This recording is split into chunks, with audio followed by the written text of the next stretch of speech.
καλωσορίζουμε. Ευχόμαστε πάντα να έχει τη δύναμη και την διάθεση να γράφει τέτοιου είδους συγγράμματα, γιατί περί συγγράμματος πρόκειται, και ελπίζουμε να περάσετε κι εσείς εδώ ωραία και παραγωγικά. Θα ξεκινήσω λέγοντας ότι τον Κώστα δεν είχα τη χαρά να τον γνωρίσω όσο υπηρετούσα στην τράπεζα. Είχα ένα όνομα ακουστά, Κώστας Λάκος. Κάτι ήταν στη Μελετών, έτσι αόριστα. Οπότε όταν μου τηλεφώνησε, μ' ακούτε? Ναι. Όταν μου τηλεφώνησε η Μαρία Βαΐτσι και μου είπε ότι κατόπιν και επιθυμίας του Κώστα ήθελε να προλογίσω το βιβλίο του, παραξενεύτηκα. Και τη ζήτησα να μου το στείλει, προκειμένου να το δω και να δω αν μπορώ να το προλογίσω ή όχι, να το σχολιάσω. Όταν το πήρα στα χέρια μου, ξαπνιάστηκα. Ομολογώ Κώστα ότι ξαπνιάστηκα. Διότι καταρχάς είναι ένα βιβλίο που είναι πέρα από τις δικές μου δραστηριότητες και το δικό μου συγγραφικό έργο. Σαν περίεργος συγγραφέας έψαξα λοιπόν να δω τη βιβλιογραφία του. Σε αυτό το συγκεκριμένο βιβλίο, προς το παρόν θα το λέω βιβλίο, μετά θα το πω δοκίμιο και θα σας το εξελίσω, όπως το αναφέρει, έχει 11 σελίδες βιβλιογραφία. Κάθε σελίδα έχει 13 περίπου πηγές, μιλάμε για 143 πηγές. Ήτανε σοκ. Πώς, εάν κάπου διαφωνείς με αυτά που λέει ο Κώστας, θα μπορέσεις να τεκμηριώσεις τον αντίλογο σου. Παπ. Πέναντι πας κατευθείαν. Μετά κοίταξα τα περιεχόμενα.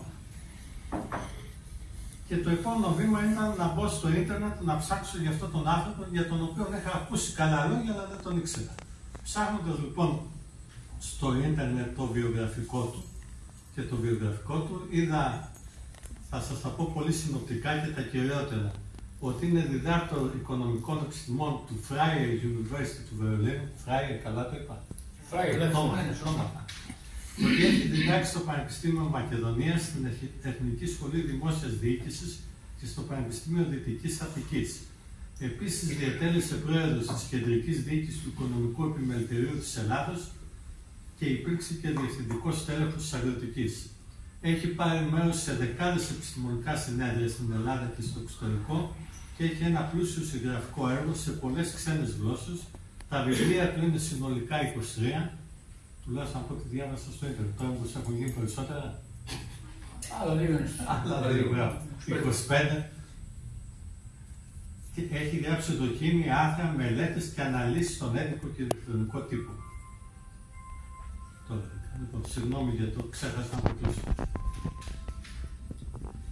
Βρήκα λοιπόν στο blog του, γιατί τον έψαξα αναλυτικά στο ίντερνετ, στο blog του αναφέρει, και αυτά θα σας τα πω περισσότερο για να γνωρίσουμε τον άνθρωπο Κώστα και όχι τον συγγραφέα Κώστα και τον στοχαστή Κώστα, μου επιτρέπεις να σε αποκαλώ στοχαστή. Αναφέρει λοιπόν στο blog του... Όλοι στοχαστές είμαστε. Εξαρτάται με τι στοχάζονται. Στο blog του λοιπόν αναφέρει ότι εκπροσωπεί την πρωτοβουλία διαλόγου για την άμεση δημοκρατία και τον ουμανισμό, που είναι ένας κύκλος ατόμων που αγωνιά για το μέλλον της Ελλάδος, της Ευρωπαϊκής Ένωσης και του κόσμου ολόκληρου και αγωνίζεται ενάντια στην καπιταλιστική βαρβαρότητα και σε κάθε μορφή σκοταδισμού και εξουσίας για άμεση δημοκρατία, αταξική κοινωνία και οικουμενικό ουμανισμό.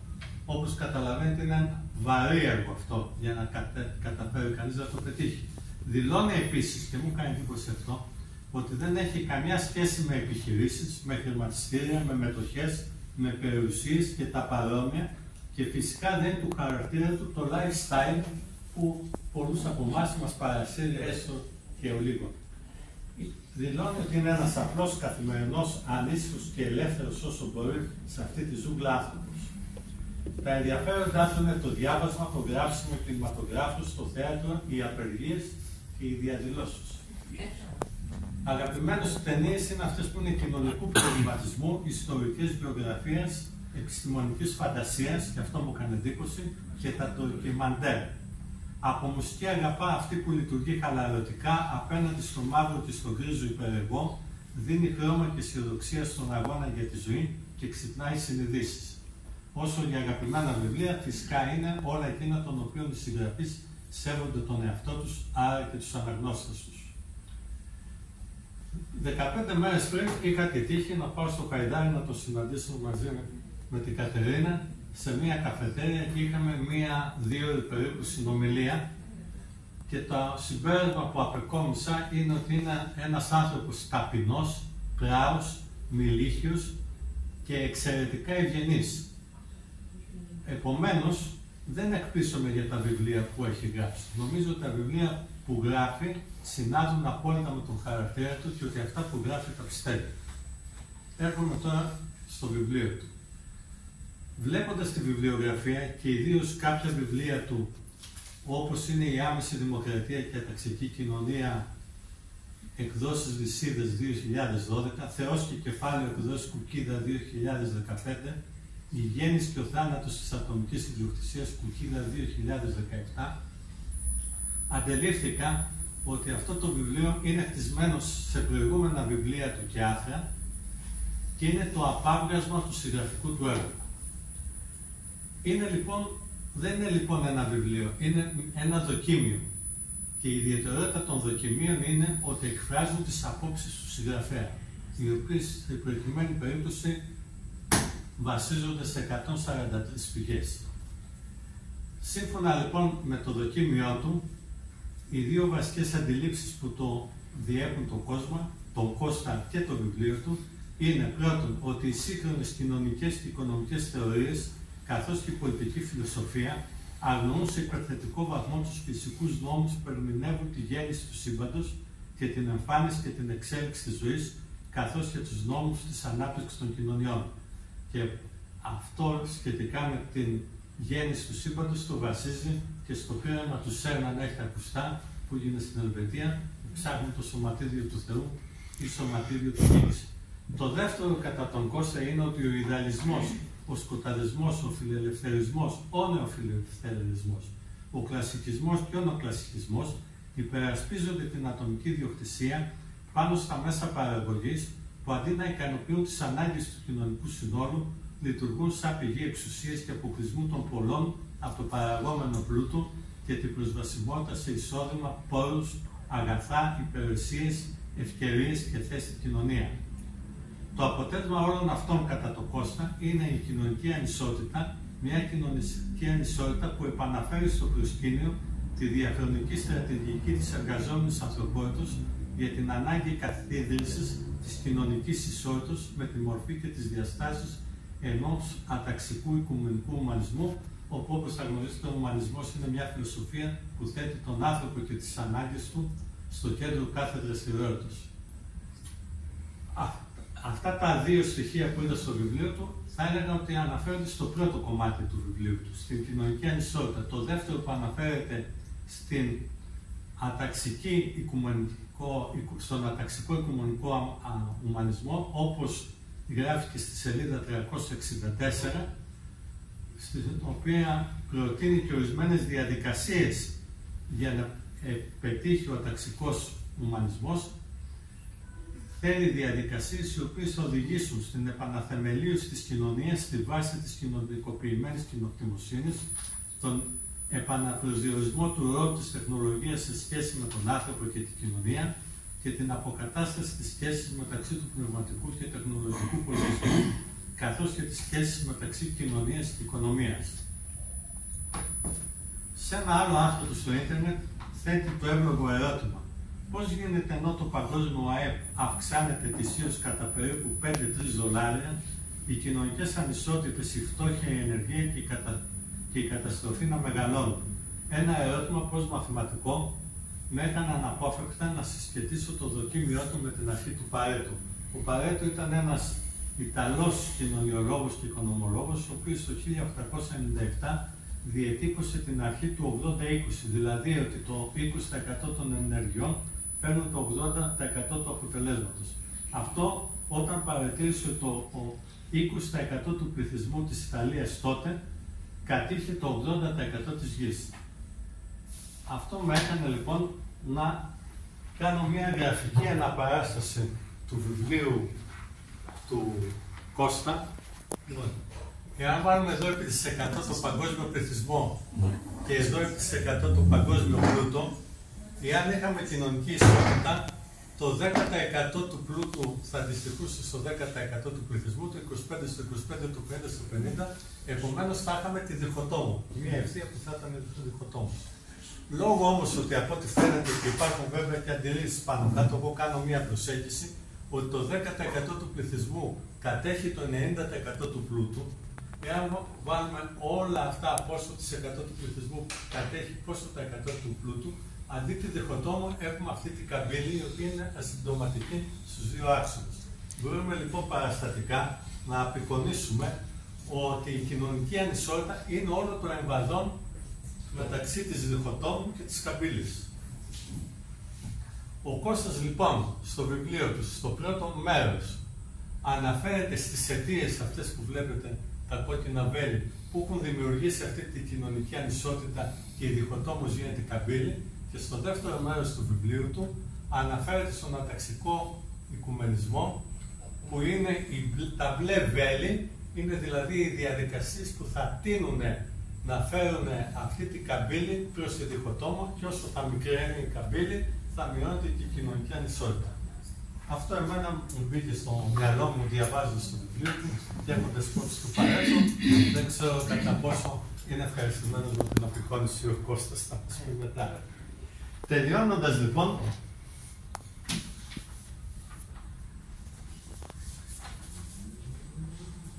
θέλω να σας πω ότι είναι ένα απόλυτα τεκμηριωμένο βιβλίο, παύλα δοκίμιο, που ακόμα και αν κάποιος δεν συμφωνεί με τις απόψεις που εκφράζει, τον βοηθά να προβληματιστεί για τις δικές του, όπως την Νατάσα, και να κατανοήσει την αντιπέρα όχθη.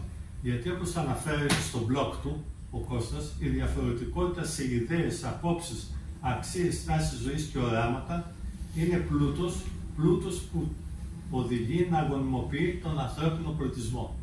Δεν είναι λοιπόν απλά ένα βιβλίο που διαβάζεται. Είναι ένα δοκίμιο που χρήζει ενδελεχούς μελέτης και δίνει τεκμηριωμένες απαντήσεις. Οφείλω Κώστα να ομολογήσω ότι οι 2 μήνες που το έχω στην κατοχή μου αποδείχτηκαν λίγοι για την ενδελεχή μελέτη του, την οποία σου υπόσχομαι ότι θα συνεχίσω. Σε ευχαριστώ λοιπόν γιατί με το δοκίμιό σου διεύρυνες τις γνώσεις μου και να είσαι βέβαιος ότι θα κοσμεί πλέον σε περίοπτη θέση στη βιβλιοθήκη μου. Τελειώντας, σου εύχομαι υγεία και δημιουργικότητα. Να είστε πάντα καλά.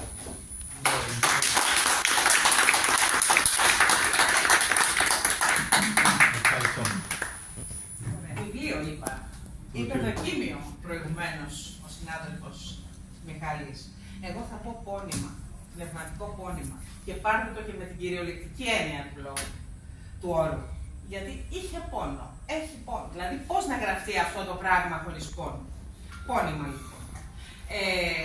Τον Κώστα Λάμπο τον γνώρισα πριν από μερικά χρόνια.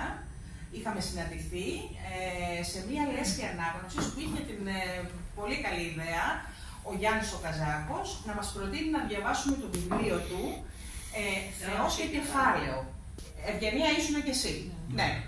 Και τότε νομίζω ότι όλοι είχαμε ευχαριστήσει καταρχήν τον Γιάννη που το πρότεινε και μετά είχαμε όλοι ενθουσιαστεί με όλα αυτά που διαβάσαμε.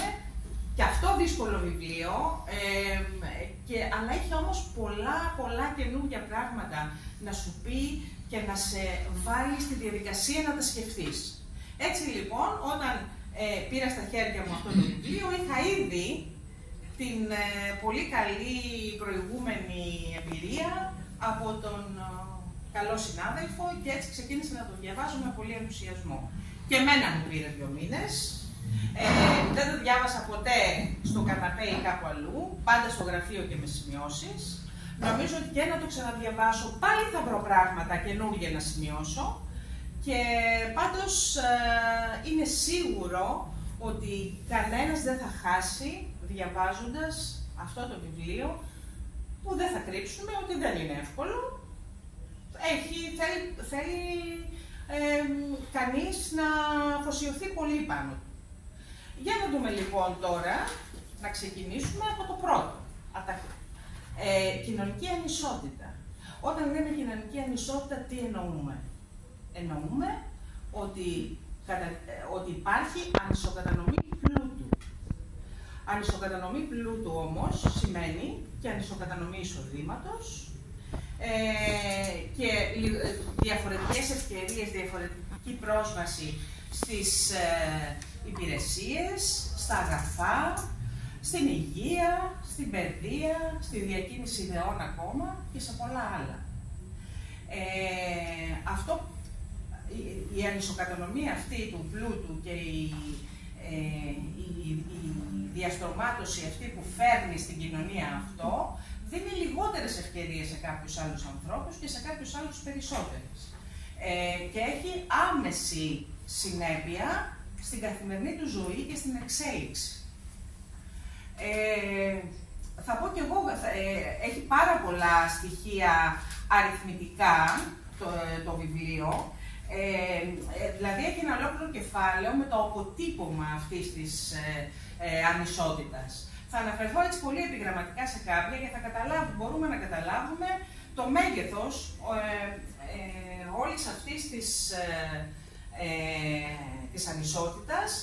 Θα μου πει βέβαια κάποιος, μα χρειάζεται να δεις τα νούμερα, η καθημερινή σου ζωή δεν στο λέει αυτό, βγαίνοντας έξω, να ήδη στο είπε το πρωί. Όμως, το μέγεθος αυτής της ανισότητας δεν μπορούμε να το συλλάβουμε εντελώς στη χώρα που μένουμε, στο χώρο που μένουμε, στην πόλη. Ακόμα και μέσα στη χώρα μας υπάρχουν ακόμα μεγαλύτερες ανισότητες και πόσο μάλλον σε όλο τον κόσμο. Μας λέει λοιπόν εδώ, με στοιχεία βέβαια, γιατί έχουμε 143 πηγές όπως είπαμε, ότι το 1% του παγκόσμιου πληθυσμού κατέχει το 80% του παγκόσμιου πλούτου. Και έτσι παραμένει το υπόλοιπο 20% για το υπόλοιπο 80%. Για το υπόλοιπο 99%. Έτσι, μπορούμε να το κάνουμε λίγο έτσι στο μυαλό μας, μπορούμε να καταλάβουμε τι συμβαίνει. Επίσης αναφέρει ότι το 1/3 περίπου του παγκόσμιου πληθυσμού δεν έχει πρόσβαση σε πόσιμο νερό και ηλεκτρισμό. Επίσης υπάρχουν πολλά εκατομμύρια ανθρώπων, εκατοντάδες εκατομμύρια που πεθαίνουν καθημερινά από την πείνα και από την έλλειψη καθαρού νερού. Αυτή τη στιγμή σε όλο τον κόσμο υπάρχουν 500 μεγάλα ιδιωτικά συγκροτήματα, πολυεθνικά, διεθνή, που απολαμβάνουν το 53% του παγκόσμιου πλούτου. Με τη δύναμη αυτή που έχουν λοιπόν, μπορούν να επιβάλλουν νόμους, μέτρα, ρυθμίσεις, να κατευθύνουν συμπεριφορές ακόμα και κυβερνήσεων, να ανεβοκατεβάζουν κυβερνήσεις και να αυθαιρετούν σε διάφορα πράγματα, όπως ακόμα ας πούμε να αυθαιρετούν και στο περιβάλλον. Να επιβαρύνουν και το περιβάλλον στο οποίο ζούμε και καθημερινά βιώνουμε αυτά τα αποτελέσματα. Όμως, λέμε η κοινωνική ανισότητα πώς μπορεί να γίνει ισότητα, κοινωνική ισότητα, να φύγει αυτό το α μπροστά. Υπάρχουν δύο στρατηγικές, προτείνονται δύο στρατηγικές, που ο καθένας κρίνει ποια θεωρεί πιο σωστή και ποια μπορεί να είναι πιο αποτελεσματική. Η πρώτη στρατηγική, λοιπόν, λέει ότι μέσα από διάφορες διαδικασίες νομικές, από το νομικό πλαίσιο, μεταρρυθμίσεις, ιδιωτικοποιήσεις, ευέλικτες μορφές εργασίας, μπορούμε να αυξήσουμε το ΑΕΠ. Άρα, να μεγαλώσουμε την πίτα που έχουμε για να διανύμουμε. Και έτσι μέσω μέσα από αυτό το μεγάλωμα της πίτας θα μπορέσει να είναι πιο δίκαιη η κατανομή, ας πούμε, του πλούτου και να έχουν πρόσβαση περισσότεροι άνθρωποι και πιο ισότιμα κτλ. Βέβαια, συνήθως εκεί παρεμβαίνουν διάφορες παρασιτικές ομάδες, να το πούμε έτσι, όπου παρεμβαίνουν μέσα από διάφορα θρησκευτικά, ιερατεία, σκοταδιστικά, με αστικά κόμματα, αστικά κοινοβούλια, συνδικάτα και κατευθύνουν αυτή την κατανομή όχι ως προς τους αδύνατους, θα πούμε μετά, αδύνατους εννοούν όλους τους ευάλωτους κοινωνικά ανθρώπους, τους ανθρώπους που είναι πιο ασθενείς οικονομικά και κοινωνικά. Την κατευθύνουν λοιπόν όχι προς αυτούς, αλλά εκεί που θέλουν εκείνοι να την κατευθύνουν, που να εξυπηρετήσουν καλύτερα τα δικά τους συμφέροντα. Και περιορίζονται για τους ανθρώπους αυτούς τους αδύνατους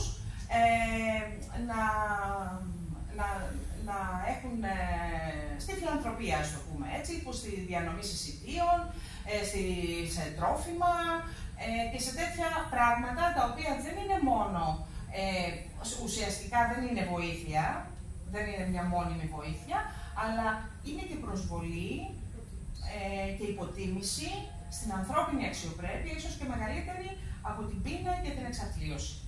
Και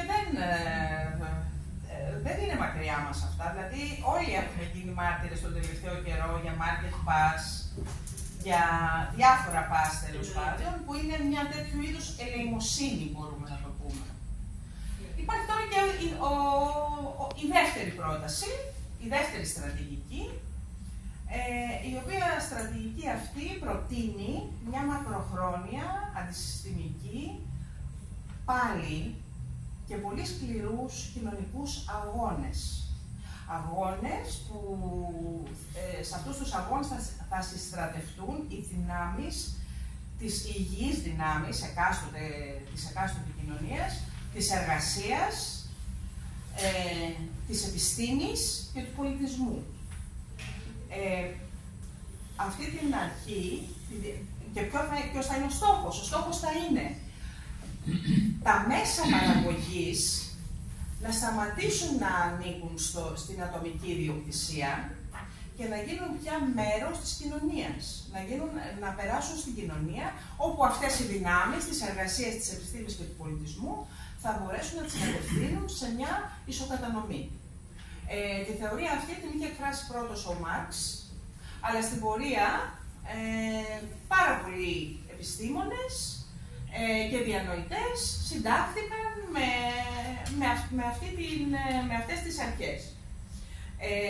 Λοιπόν, και με αυτόν τον τρόπο θα εξυπηρετείται η κοινωνία και όχι η εξουσία.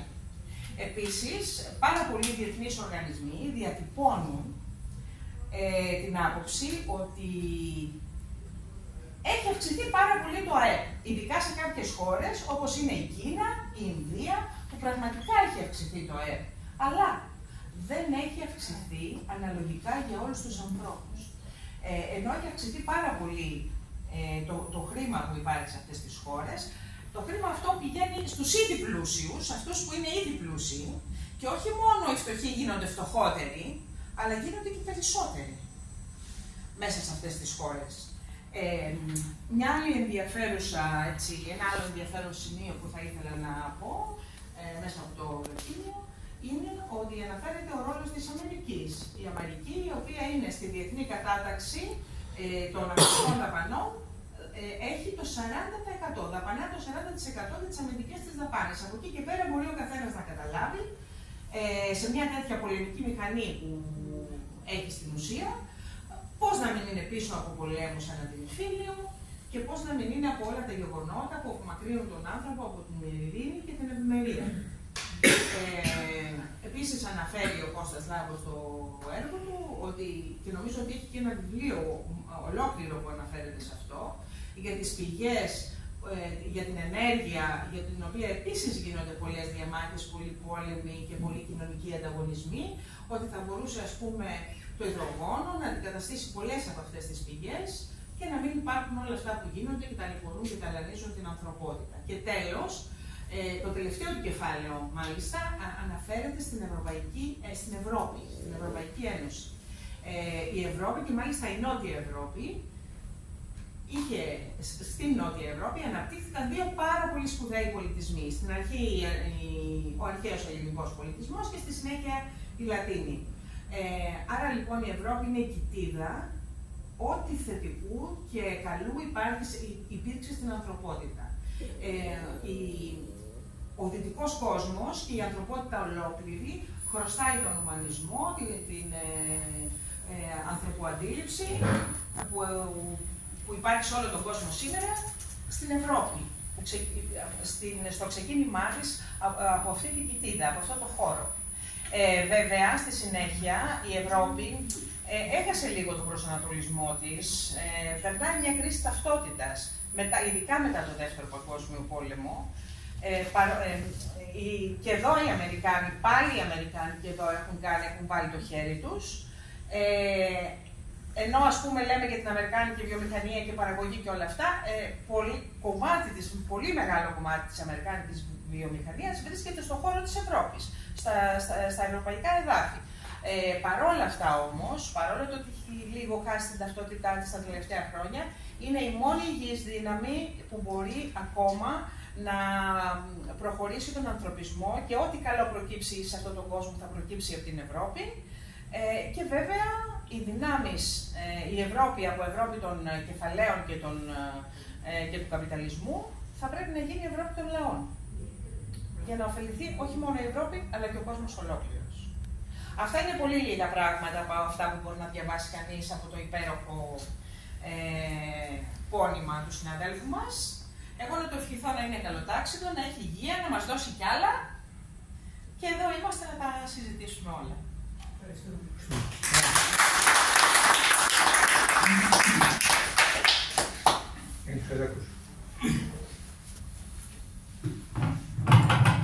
Να πω απλώς ότι η Αμερική δεν μπορεί να δαπανά το 40% για αμερικές δαπάνες. Κάπου αναφέρουμε μέσα. Όχι. Κάπου λάθος έχει γίνει. Καταρχάς Καμία χώρα δεν μπορεί να δαπανά το 40%. Όχι, να ξεκαθαρίσω ότι είπα γιατί έχει δίκιο ο Γιάννης. Των δαπανών, παγκόσμιων δαπανών, αμυντικών είναι το 40%, όχι το 40%. Στις παγκόσμιες. Για να μην γίνεται παρανόηση. Στις παγκόσμιες αμυντικές δαπάνες είναι το 40%. Ναι. Είχα ετοιμάσει κι εγώ ένα πόνημα. Κάμια 20 σελίδες, αλλά με τρομάξανε. Μου είπαν ότι 1/4 λέει. Όχι μόνο στο συμφωνήσανε. βιβλία, μαζευτήκανε οι τρεις τους και είπαν 1/4 καθένας. Οπότε, τι να κάνω, άρχισα και έκοβα. Να βάζω και να κόβα. Λοιπόν, θα σας τα διαβάσω για να κάνω και γρήγορα. Γιατί όταν μιλάει κανείς εκτός χειρογράφου, καθυστερεί πολύ. Λοιπόν, τον Κώστα και εγώ τον γνώρισα στην διεύθυνση μελετών. Εδώ και δεκαετίες, δεν λέμε πόσες, απίστευτα. Είμαστε νέοι, ζωηροί και πολλά υποσχόμενοι και τώρα σπρίσαν τα μαλλιά μας. Λοιπόν, ο Κώστας γράφει για περισσότερα από 40 χρόνια. Είναι ένα φαινόμενο στην οικογένειά μας εδώ, την τραπεζική. Παρεμβαίνοντας στην ελληνική πραγματικότητα από τότε που ήταν ακόμα σχεδόν φοιτητής.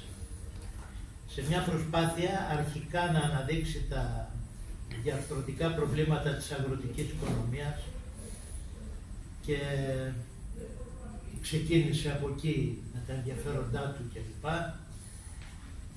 Μετά έμπλεξε με την τράπεζα για αρκετά χρόνια και η τράπεζα, όπως ξέρετε, δεν είναι χώρος όπου ευνοούνται αυτές οι ασχολίες και οι δραστηριότητες. Δηλαδή, όταν δουλεύει κανείς, δεν είναι εύκολο να κάνει και το συγγραφέα και το μελετητή. Ο Κώστας θα έπρεπε να είναι αλλού, όχι στην τράπεζα, ίσως σε κάποιο πανεπιστημιακό χώρο, που θα του δινόταν η ευκαιρία ελεύθερα και χωρίς δεσμεύσεις υπαλληλικές και άλλες να εκφράζει τις σκέψεις του. Αλλά ατύχησε από αυτή την άποψη, από αυτή μόνο την άποψη, και αναγκαστικά η παραγωγικότητά του μειώθηκε στην τράπεζα. Και μόλις πήρε σύνταξη και απελευθερώθηκε από αυτά το βραχνά, μας πλημμύρισε με ένα καταιγισμό βιβλίων, τα τελευταία 15 χρόνια δηλαδή. Ό,τι είχε συσσωρευμένο μέσα του, το έβγαλε. Έβγαλε περίπου 10 σημαντικά βιβλία.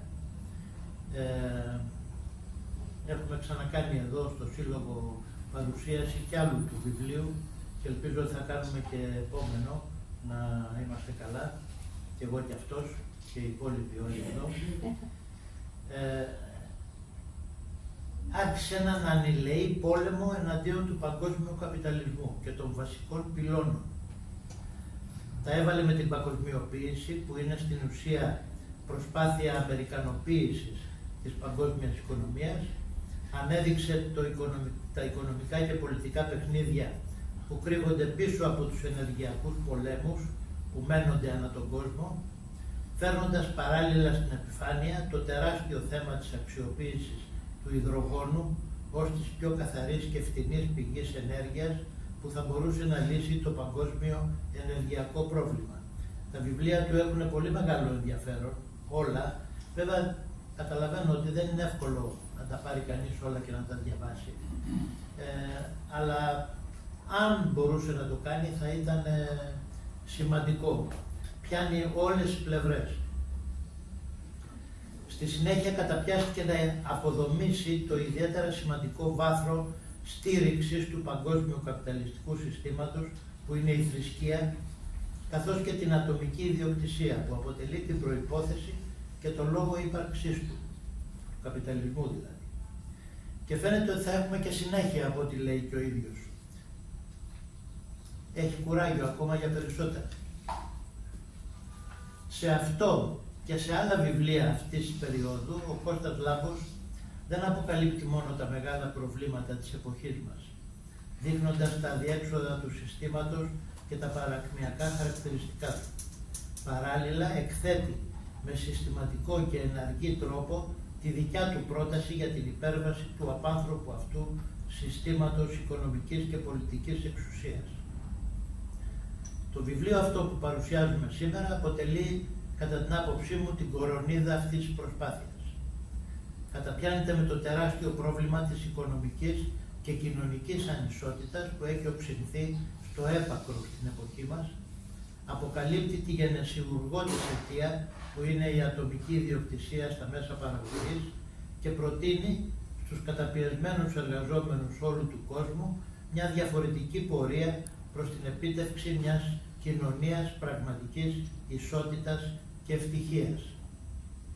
Στην πραγματικότητα έχουμε να κάνουμε με ένα πολεμικό βιβλίο, ένα εκτεταμένο πολιτικό μανιφέστο που επιδιώκει να αφυπνίσει τους εργαζόμενους ανθρώπους και να τους οθήσει στην πάλη για μια καλύτερη κοινωνία. Μια κοινωνία ισότητας, ελευθερίας, ανάπτυξης όλων των δυνατοτήτων του ανθρώπου. Μια κοινωνία άμεσης δημοκρατίας, ανθρωπισμού και ευτυχίας. Η επιδίωξη αυτή βέβαια γεννάει αμέσως στο μυαλό μια σειρά ερωτήματα. Γιατί πρέπει να αλλάξει το καπιταλιστικό σύστημα με το οποίο λειτουργούν σήμερα οι κοινωνίες των ανθρώπων? Υπάρχουν σήμερα στις κοινωνίες μας οι αντικειμενικές προϋποθέσεις για μια τέτοια εξέλιξη? Ποιοι μπορεί να είναι οι φορείς αυτής της αλλαγής? Και είναι άραγε αυτοί έτοιμοι να αναλάβουν ένα τέτοιο ρόλο? Και πώς πρέπει να δράσουν οι φορείς αυτοί για να επιτευχθεί ένας τέτοιος στόχος? Σημαντικά ερωτήματα που έχουν απασχολήσει το μυαλό όλων, όσων τουλάχιστον προβληματίζονται για τα κοινωνικά προβλήματα, τις συνθήκες της ζωής τους και της ζωής των παιδιών τους και οραματίζονται ένα καλύτερο και δικαιότερο κόσμο. Ο Κώστας Λάμπος με το βιβλίο του, όπως και με τα προηγούμενα, δίνει τις δικές του απαντήσεις στα ερωτήματα αυτά. Για να απαντήσει στο πρώτο ερώτημα, καταπιάνεται με το τεράστιο πρόβλημα της οικονομικής και κοινωνικής ανισότητας. Η ανισότητα αυτή, όπως και να τη μετρήσει κανείς, έχει στην εποχή μας οξυνθεί υπέρμετρα και συνεχίζει να οξύνεται με γρήγορους ρυθμούς. Είναι χαρακτηριστικό ότι σύμφωνα με πρόσφατη μελέτη της Oxfam, είναι μια οργάνωση που εδρεύει στο Λονδίνο για την καταπολέμηση της πείνας, ο πλούτος των 5 πλουσιότερων ανθρώπων του πλανήτη σχεδόν διπλασιάστηκε στο διάστημα από το 2020 μέχρι το 2023. Τα 3 τελευταία χρόνια. Εξάλλου, με στοιχεία του περιοδικού Forbes, οι περιουσίες των 10 πλουσιότερων ανθρώπων φτάνουν μαζί το 1,5 τρισεκατομμύριο δολάρια.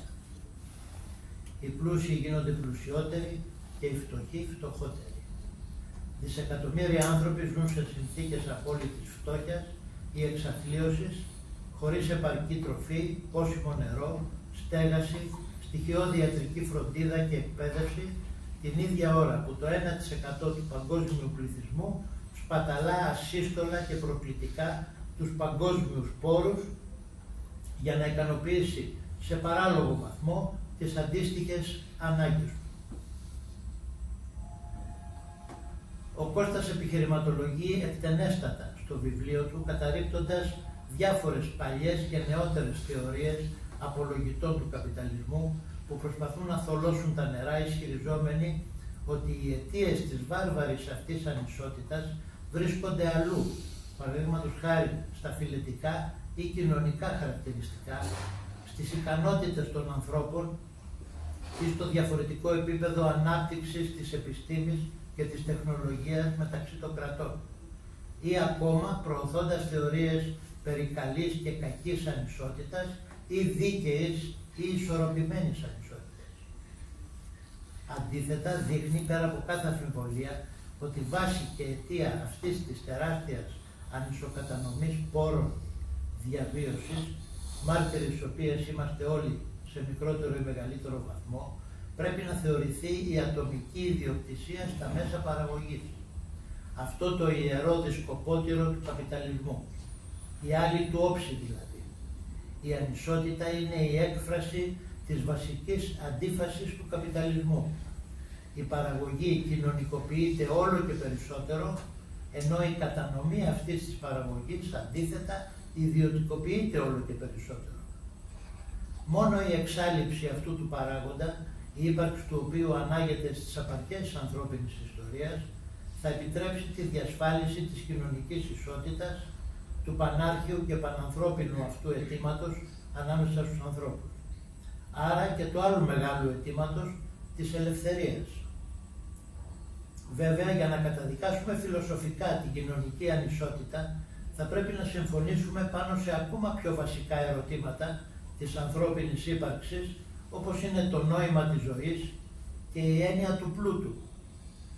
Ο Κώστας Λάμπος δείχνει πιστικά ότι, διαβάζω από το βιβλίο του, όλα ανεξαίρετα τα ανθρώπινα όντα είμαστε μέσα από τη διαδικασία φυσικής επιλογής αναγκασμένα να συγκροτούμε κοινωνίες, να συνεργαζόμαστε, να συμβιώνουμε ειρηνικά και να είμαστε αλληλέγγυοι για να επιβιώνουμε και να ζούμε ευτυχισμένοι. Αλλιώς θέτουμε αυτόματα σε κίνδυνο όχι μόνο την ευτυχία μας ως άτομα και ως κοινωνίες, αλλά και την ίδια την επιβίωσή μας ως είδος. Από την άλλη μεριά, πλούτος δεν μπορεί να θεωρείται μόνο το χρήμα και οι υλικές απολαύσεις που αυτό εξασφαλίζει στους λίγους μόνο κατέχοντες. Ούτε μπορεί να αποτελεί σκοπό της ζωής του ανθρώπου η επιδίωξη απόκτησης τέτοιου πλούτου. Αντίθετα, πλούτος πρέπει να θεωρείται ένα σύνολο στοιχείων όπως ο ελεύθερος χρόνος, η φιλία, η ειρήνη, η κοινωνική ισότητα, η αλληλέγγυα ζωή, τα αγαθά που μοιράζονται, η συμβίωση με τους άλλους ανθρώπους, η ανάπτυξη της προσωπικότητας, η ζωή χωρίς φόβο, η επιστημονική γνώση. Αυτός είναι ένας αληθινός και άφθαρτος πλούτος. Η ατομική ιδιοκτησία και το άπλιστο κυνήγι του υλικού πλούτου με κάθε τίμημα οδηγεί σε μια ακραία άδικη κοινωνία, που εκτός από τη διαστρέβλωση του πραγματικού νοήματος της ζωής, θέτει σε σοβαρό κίνδυνο και τη φυσική συνθήκη ύπαρξης του ανθρώπινου είδους, το περιβάλλον του δηλαδή. Γι' αυτό ο καπιταλισμός χρειάζεται, όπως λέει ο Κώστας, ευθανασία, πριν η ζημιά γίνει μία αντιστρέψιμη. Υπάρχουν όμως σήμερα οι αντικειμενικές προϋποθέσεις για μια τέτοια μετάβαση. Μπορούμε να εξασφαλίσουμε τα μέσα για τη σωστή λειτουργία μιας κοινωνίας δικαιοσύνης, ισότητας, ελευθερίας και ευτυχίας σαν αυτή που οραματίζεται ο Κώστας Λάμπος. Υπάρχουν πολλοί απολογητές του συστήματος που ισχυρίζονται ότι οι φυσικοί πόροι του πλανήτη δεν επαρκούν για τη στήριξη του παγκόσμιου πληθυσμού με αξιοπρεπή τρόπο. Γι' αυτό μιλούν, ή μήπως απεργάζονται κιόλας, για μείωση του πληθυσμού σε επίπεδα συμβατά με τα διαθέσιμα μέσα.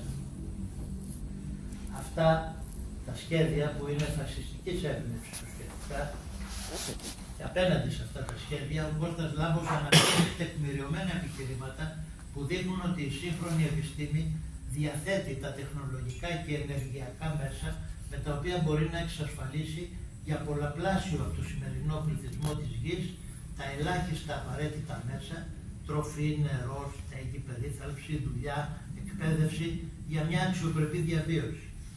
Αρκεί βέβαια η επιστήμη και η τεχνολογία και οι παραγωγικές δυνατότητες της ανθρωπότητας να πάψουν να είναι μέσα για τον άκρατο πλουτισμό μιας ελάχιστης μειοψηφίας. Αναφέρω χαρακτηριστικά ένα στοιχείο που βρήκα στις εφημερίδες το τελευταίο διάστημα.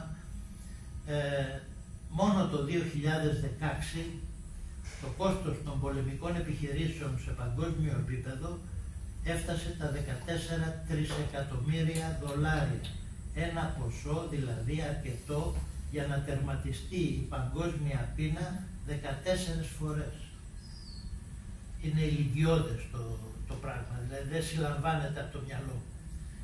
Είναι σαν να μιλάς για αστρονομικά μεγέθη. Όσο για το φορέα μιας τέτοιας αλλαγής, δηλαδή τον υποκειμονικό παράγοντα που με τη δράση του θα μπορέσει να οδηγήσει την ανθρωπότητα σε αυτή τη νέα κοινωνία, αλλά και σχετικά με το βαθμό της ετοιμότητάς του παράγοντα αυτού, δηλαδή να αναλάβει αυτό το έργο, ο Κώστας Λάμπος καινοτομεί. Αν και θεασότης της μαρξιστικής ανάλυσης του καπιταλιστικού συστήματος και της αντίστοιχης θεωρίας για τη μετάβαση στη νέα κοινωνία, δεν αποδέχεται τον ιστορικό ρόλο της εργατικής τάξης ως της κοινωνικής δύναμης που μπορεί να αποτινάξει τα δεσμά της εκμετάλλευσης, απελευθερώνοντας ταυτόχρονα το σύνολο της κοινωνίας, όπως έγραφε ο Μάρξ. Ο Κώστας Λάμπος απορρίπτει ως λαθεμένη, ίσως και επιζήμια, την επιλογή της εργατικής τάξης ως υποκειμένου της ιστορικής αλλαγής και υποστηρίζει ότι στις σημερινές συνθήκες ανάπτυξης των παραγωγικών μέσων και των παραγωγικών δυνάμεων, το ρόλο αυτό μπορούν και πρέπει να τον παίξουν οι δυνάμεις της εργασίας, της επιστήμης και του πολιτισμού. Αυτές οι δυνάμεις, ως ουμανιστική κοινοδομή όπως την αποκαλεί, μπορούν να καλύψουν κοσμοθεωρητικά, πολιτικά και οργανωτικά όλη την εργαζόμενη κοινωνία κάθετα και πέρα από οριζόντιες ταξικές διαστρωματώσεις παλαιού τύπου. Είναι όμως έτοιμες οι δυνάμεις αυτές να παίξουν ένα τέτοιο επαναστατικό ρόλο? Είναι στον αναγκαίο βαθμό συνειδητοποιημένες προς αυτή την κατεύθυνση? Και πώς ακριβώς θα δράσουν προκειμένου να αποκτηθεί το απαραίτητο επίπεδο συνειδητοποίησης στα άτομα που απαρτίζουν αυτήν την ουμανιστική κοινοδομή, ώστε σε δεδομένη ιστορική στιγμή να μπορέσουν να φέρουν σε πέρας τον ιστορικό τους ρόλο. Και θα πρέπει να περιμένουμε αυτό να γίνει σε παγκόσμιο επίπεδο ή αρκεί και ένα περιφερειακό ή και εθνικό επίπεδο? Ο καπιταλισμός ως κυρίαρχο οικονομικο-κοινωνικό σύστημα σε όλο τον κόσμο σήμερα δεν φαίνεται έτοιμος να πεθάνει. Παρόλα τα έντονα κρισιακά και παρακμιακά φαινόμενα που εκδηλώνονται τις τελευταίες δεκαετίες. Φαινόμενα που αδυνατεί να ξεπεράσει με τη σχετική ευκολία που το έκανε παλαιότερα, αλλά δείχνοντας παράλληλα όλο και πιο δυνατός στο επίπεδο του ιδεολογικού και πολιτισμικού ελέγχου των ανθρώπινων κοινωνιών. Αξιοποιώντας στον υπέρτατο βαθμό τα τεχνολογικά μέσα, προσπαθεί με μεγάλη επιτυχία, είναι η αλήθεια, να αποπροσανατολίσει και να ελέγξει το μυαλό, τις συνήθειες και τον τρόπο ζωής των ανθρώπων. Παράλληλα, έχει αποδειχθεί σε μια τεράστια προσπάθεια υπερεκμετάλλευσης των δυνάμεων της εργασίας και εξαφάνισης εργασιακών δικαιωμάτων και συνθήκων, ώστε να μην σκέφτεται κανείς τίποτα άλλο πέρα από την επιβίωση.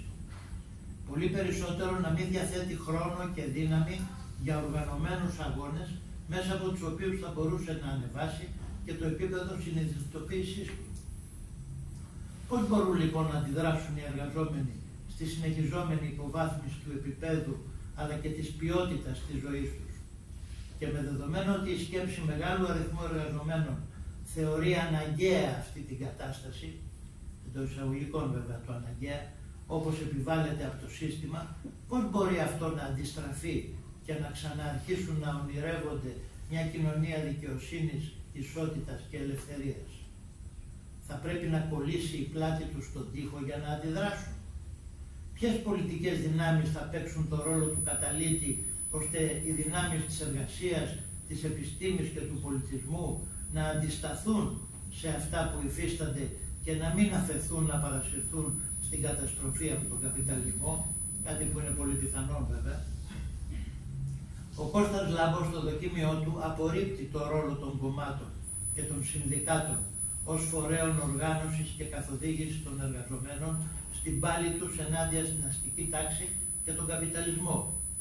Θεωρεί ότι, πάλι από το βιβλίο, με τον αγώνα όσων έχουν συνειδητοποιήσει την αναγκαιότητα της ανατροπής του κεφαλαιοκρατικού τρόπου παραγωγής και της ανισοκατανομής του πλούτου και προσπαθούν να ανοίξουν τον δρόμο για ένα καλύτερο κόσμο, διαμορφώνονται νέες κοσμοθεωρητικές αντιλήψεις, κοινωνικές, πολιτικές συνειδήσεις, κινήματα και δομές κοινωνικής αυτοδιεύθυνσης, ισότητας και αλληλεγγύης, και τελικά με όλα αυτά και με αυτόν τον τρόπο αναμορφώνονται το όραμα, τα κύτταρα, οι αξίες και οι ελπίδες του νέου κόσμου της κοινωνικής ισότητας. Προσωπικά δεν μπορώ να δω στην ελληνική κοινωνία, αλλά ούτε και στις άλλες δυτικές και κοινωνίες, την ανάπτυξη κινημάτων ή δομών κοινωνικής αυτοδιεύθυνσης που θα μπορούσαν να παίξουν αποτελεσματικά ένα τέτοιο ρόλο δημιουργικό νέων συνειδήσεων. Όσα τέτοια αυθόρμητα κινήματα διαμαρτυρίας και αντίστασης είδαμε τα τελευταία χρόνια, έχασαν γρήγορα και τον αυθορμητισμό και τη δυναμική τους και αντιμετωπίστηκαν από το σύστημα με τη γνωστή χρήση υπέρμετρης βίας, όπως έγινε με τα κίτρινα γυλαίκα στη Γαλλία. Μπορεί μέσα από τέτοια κινήματα κάποιοι να αποκτούν μια καλύτερη γνώση και εμπειρία της πραγματικότητας. Όμως αυτά τα κέρδη είναι πολύ μικρά και χάνονται αν δεν υπάρχει συνέχεια και σωστός προσανατολισμός του αγώνα. Άλλωστε, από το να αντιλαμβανόμαστε την πραγματικότητα και να συνειδητοποιούμε ποιος και γιατί μας εκμεταλλεύεται, μέχρι να αλλάξουμε επαναστατικά την κατάσταση, η απόσταση είναι τεράστια. Στο μεταξύ διάστημα κάπως πρέπει να δρούμε. Θα γίνεται αυτό οργανωμένα ή στην τύχη? Θα προσπαθούμε να πείσουμε και άλλους για το δίκαιο του αγώνα μας και πώς θα γίνεται αυτό αν όχι στους τόπους δουλειάς ή δράσεις των ανθρώπων? Πώς θα αφυπνιστούν οι λαοί για να κάνουν την ουμανιστική επανάσταση? Μόνο διαβάζοντας βιβλία ή και συμμετέχοντας σε κοινές δράσεις και αγώνες για την αντιμετώπιση της καταπίεσης, της εκμετάλλευσης, μόνο διαβάζοντας βιβλία ή και συμμετέχοντας σε κοινές δράσεις και αγώνες για την αντιμετώπιση της καταπίεσης, της εκμετάλλευσης, της αδικίας, της περιθωριοποίησης των συνθηκών εργασίας και των καθημερινών προβλημάτων επιβίωσης? Υπάρχει ακόμα το μεγάλο θέμα της άμεσης δημοκρατίας, που αποτελεί ακρογωνιαίο λίθος στη νέα κοινωνία που οραματίζεται ο Κώστας Λάμπος. Ο τρόπος αυτός λειτουργίας μιας κοινωνίας δοκιμάστηκε στο παρελθόν βασικά στην αρχαία Αθηναϊκή Δημοκρατία και έκτοτε μόνο σε λίγες συγκεκριμένες και ιδιαίτερα βραχύβιες ιστορικές στιγμές, όπως στην κομμούνα της Θεσσαλονίκης το 1342, στην κομμούνα του Παρισιού το 1871, στα εργατικά Σοβιέτ στην αρχή της Οκτωβριανής Επανάστασης το 17 και σε κάποιες πολύ μικρές περιοχές του σύγχρονου κόσμου. Η Αθηναϊκή Δημοκρατία που μας έδωσε το πληρέστερο και μακροχρονιότερο παράδειγμα εφαρμογής της άμεσης δημοκρατίας κατέπεσε από μια σειρά ενδογενείς αλλά και εξωγενείς παράγοντες, αλλά πρόλαβε και έδωσε υλικά και πνευματικά επιτεύγματα που διαμόρφωσαν τις ρίζες του σύγχρονου πολιτισμού, τις ρίζες του δικού μας κόσμου. Γι' αυτό και βρίσκεται πάντα, έστω και υποσυνείδητα, στο μυαλό των ανθρώπων ως ένα όνειρο προς πραγματοποίηση. Η εφαρμογή αυτού του ιδανικού τρόπου λειτουργίας στις σύγχρονες, πολυπληθείς και ταυτόχρονα περίπλοκες κοινωνίες αμφισβητείται έντονα από τους οπαδούς του ιεραρχικού, αντιπροσωπευτικού, δημοκρατικού μοντέλου, που βλέπουν ανυπέρβλητες δυσκολίες στη διαδικασία λήψης βασικών όσο και σημαντικών αποφάσεων για την ομαλή λειτουργία των κοινωνιών. Αλλά και οι οπαδοί του δημοκρατικού σοσιαλισμού και της ευρύτερης αριστεράς αντιμετωπίζουν με σκεπτικισμό το θέμα της άμεσης δημοκρατίας, αφού δεν έχουν να προτείνουν πρακτικούς και αποτελεσματικούς τρόπους εφαρμογής της. Αντιδρώντας, οι οπαδοί της άμεσης δημοκρατίας επικαλούνται την τεράστια πρόοδο της επιστήμης και της τεχνολογίας που προσφέρει μέσα ικανά να υποστηρίξουν αποτελεσματικά μια τέτοια λειτουργία. Ανεξάρτητα βέβαια από το ποια πλευρά έχει δίκιο, και στις δύο θεωρήσεις αναφύεται το ακανθώδες πρόβλημα του βασικού νόμου της δημοκρατίας, δηλαδή της λήψης αποφάσεων στη βάση της πλειοψηφίας. Αυτό σημαίνει ότι το σωστό και δίκαιο βρίσκεται de facto στην πλευρά της πλειοψηφίας και η μειοψηφία υποχρεούται να ακολουθήσει, δηλαδή να αποδεχθεί και να εφαρμόσει την άποψη της πλειοψηφίας. Κι αν μεν πρόκειται για πρακτικά θέματα, το σωστό και το λάθος θα φανούν στην πράξη και θα μπορέσουν να διορθωθούν έστω και με κόστος. Αν όμως πρόκειται για ιδεολογικά θέματα που μπορεί να άπτονται των βασικών αρχών και αξιών, πώς μπορεί να υποχρεωθεί η όποια μειοψηφία σε υποταγή? Η μέχρι τώρα εμπειρία από τη λειτουργία των κομμάτων που με τον έναν ή τον άλλο τρόπο ευαγγελίζονται την αλλαγή του καπιταλιστικού συστήματος δείχνει ότι το πρόβλημα αυτό λύνεται πάντα με διασπάσεις που αποδυναμώνουν τους φορείς της αλλαγής και πισωγυρίζουν τα κοινωνικά κινήματα. Αυτά είναι βέβαια πρακτικά θέματα που ίσως να βρουν τη λύση τους και θα τη βρουν μέσα από την ίδια τη ζωή και τους αγώνες των εργαζομένων. Θα ήταν πολύ να περιμένουμε από έναν οργανωτικό τυφλοσούρτη από ένα πολιτικο-φιλοσοφικό δοκίμιο σαν αυτό του Κώστα Λάμπη. Η αξία του βιβλίου δεν κρίνεται από αυτό, ούτε από άλλες επιμέρους τοποθετήσεις και θέματα για τα οποία κανείς θα μπορούσε να προβάλλει ενστάσεις ή αντιρρήσεις, πράγμα λογικό και αναμενόμενο στις περιπτώσεις έργων τέτοιας εμβέλειας και σκοπού.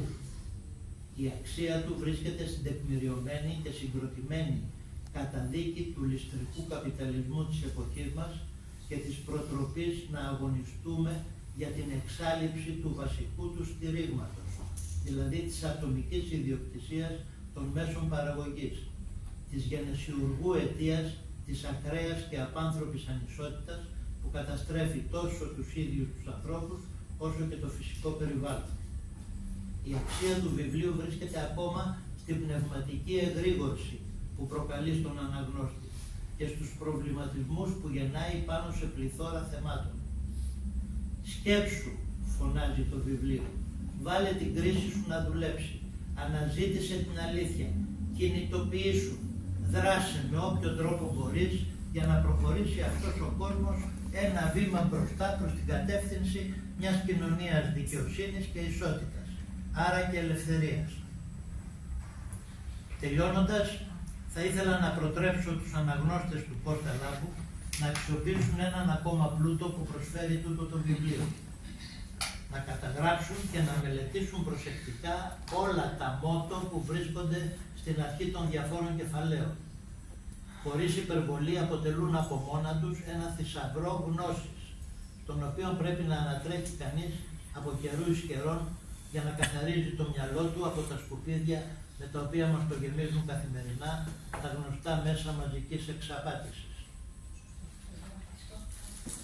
Αυτά τα ολίγα.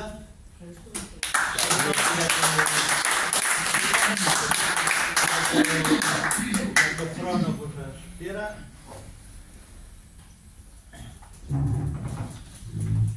Αγαπητές συναδέλφες, αγαπητοί συνάδελφοι, θα κάνω μια σύντομη τοποθέτηση και μετά να κάνω μια συζήτηση. Πραγματικά θέλω να ζητήσω συγγνώμη γιατί τα βιβλία μου χαρακτηρίζονται δύσκολα. Αλλά ξέρετε, ο έλεγχος του νου περνάει μέσα από τον έλεγχο της γλώσσας. Η διαστροφή του νου περνάει μέσα από τη διαστροφή της γλώσσας. Το σύστημα δεν θέλει να σκεφτόμαστε με λεπτομέρειες και σε βάθος. Θέλει να χρησιμοποιούμε μια γλώσσα των 150-200 λέξεων το πολύ και με αυτό να κυλάει η ζωή μας. Ένα βιβλίο όμως που θέλει, ή μια σκέψη που θέλει να μπει στο βάθος της πραγματικότητας. Σε όλο το πλάτος των γεγονότων και των φαινομένων. Δεν μπορεί να βρει απαντήσεις, να δώσει απαντήσεις και να βρει λύσεις με μια γλώσσα των 200 λέξεων. Είναι καταδικασμένη αυτή η προσπάθεια να χρησιμοποιήσει όσο περισσότερο μέρος της ζωντανής γλώσσας μπορεί. Γιατί η γλώσσα είναι κώδικας ιστορίας. Κουβαλάει μνήμες, εικόνες, αγώνες, τον πολιτισμό ολόκληρο. Γι' αυτό κάθε συγγραφέας δοκιμίων πρέπει να μελετήσει πολύ, να διαβάσει 1000 σελίδες για να γράψει μία σελίδα. Και προκειμένου να κάνει κατανοητά τα νοήματά του, να γίνει κατανοητός από τον αναγνώστη, για τον οποίο αγωνιά, πρέπει να ζωντανέψει τη γλώσσα, αυτή που έχει νεκρωθεί και έχει περιοριστεί στις 100, 200, 300 λέξεις. Με αυτή την έννοια, ο δοκιμιογράφος αποσκοπεί στο να ανεβάσει τον αναγνώστη γλωσσικά σε ένα ανώτερο επίπεδο από αυτό που βρίσκεται. Αυτό έχει τις δυσκολίες του. Αλλά ο αναγνώστης που θέλει να ξυπνήσει το μυαλό του, να λειτουργήσει κριτικά, να γίνει γόνιμο, να δώσει λύσεις στα προβλήματά του, θα πρέπει να κάνει μια παραπάνω προσπάθεια από ό,τι θα κάνει για ένα ανάγνωσμα λογοτεχνικό, το οποίο έχει άλλο σκοπό. Με αυτή την έννοια, αυτή η δυσκολία είναι αναπόφευκτη. Ο Γιάννης αναφέρθηκε στην στάση μου απέναντι στα κόμματα και στα συνδικάτα. Ο Αντώνιο Γκράμψι αποφάνθηκε ως προς αυτό το θέμα και πήρε μια θέση η οποία προξένησε στην αριστερή σκέψη μια μεγάλη αναταραχή. Είπε ότι τα κόμματα και τα συνδικάτα το σύστημα μπορεί να τα αφομοιώσει και να τα θέσει στη δική του υπηρεσία. Τα κόμματα και τα συνδικάτα, παραδοσιακές μορφές οργάνωσης, καταλήγουν να είναι ιεραρχικές δομές, όπου οι αποφάσεις λαμβάνονται από την ηγεσία.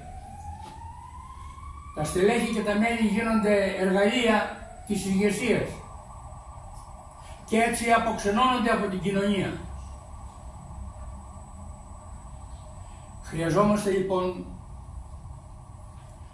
στον 21ο αιώνα καινούρια εργαλεία σκέψης. Χρειαζόμαστε μια καινούρια κοσμοθεωρία, μια καινούρια κοσμοαντίληψη. Οι ιδεολογίες του 19ου και του 20ου αιώνα δεν μπορούν να δώσουν απαντήσεις στα προβλήματα του 21ου αιώνα. Πρέπει να βγούμε λοιπόν από ό,τι μας κρατάει αχμάλωτους σε σκοταδισμούς και ιδεολογίες παλιές που εξυπηρέτησαν, γέννησαν και μεγάλωσαν αυτό το σύστημα, το έκαναν και κριτική αλλά δεν μπόρεσαν να το ανατρέψουν, δεν μπόρεσαν να δώσουν στην ανθρωπότητα μια άλλη φωτεινή προοπτική και έτσι η ανθρωπότητα πορεύεται μέσα στο σκότος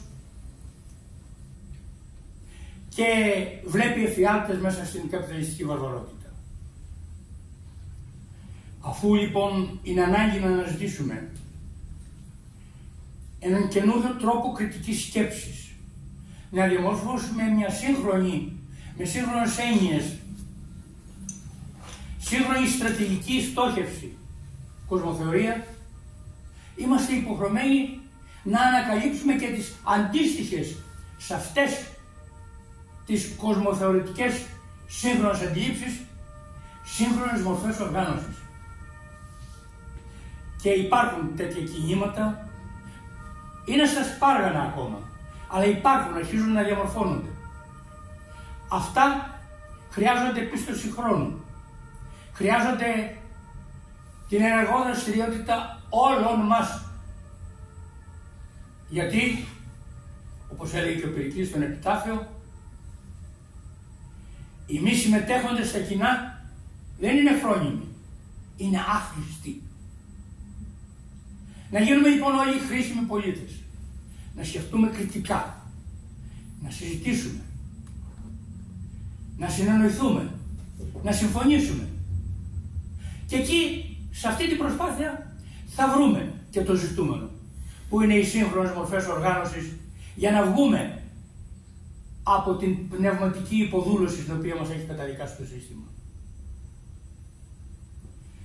Χρειάζεται μία αποαπικιοποίηση του μυαλού μας, έλεγε ο Καστοριάρης. Που σημαίνει να βγάλουμε από το μυαλό μας όσα μας έχουν φορτώσει και μας κρατάνε αιχμάλωτους σε μια συγκεκριμένη κοσμοαντίληψη, η οποία είναι αδιέξοδη. Αυτό προσπαθούν όσοι έχουν επιλέξει να γράψουν δύσκολα βιβλία, τα οποία τα διαβάζεις για να ξυπνήσεις και όχι για να κοιμηθείς.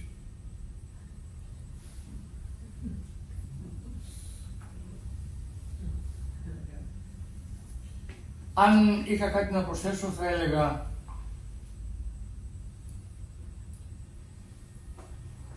να φροντίσουμε κάθε σπίτι